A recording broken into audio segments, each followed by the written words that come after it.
नबी अलैहिस्सलाम को सवाल किया, सुइला अय्युहल कलाम अफजल, सब तो अफजल कलाम अल्लाह के रसूल की है।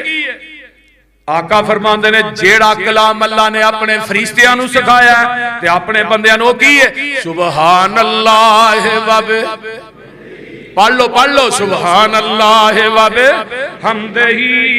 आइए मैं आगे चला, अल्लाह अल्लाह अल्लाह हदीस आउण लगी जिस तो कबल तुहां सुनी नहीं होनी। आओ मैं सुनावा। जग्गां दे पीर फरमांदे ने जेड़ा बंदा सुभान अल्लाह व बिहम्दिही कहंदा अल्लाह ताला दे नजदीक इस तरह जिवें एक सोने दा पहाड़ तू अल्लाह दे राज दे चढ़ना है, ये सुभान अल्लाह व बिहम्दिही ओदे नालों भी अफजल है।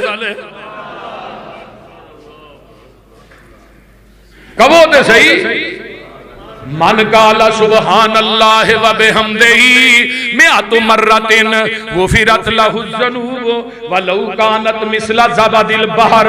जेड़ा बंदा एक दिन दे अंदर 100 मरतबा पढ़दा है सुभान अल्लाह व बिहम्दिही, ओदे गुनाह समुंदर दी झग दे बराबर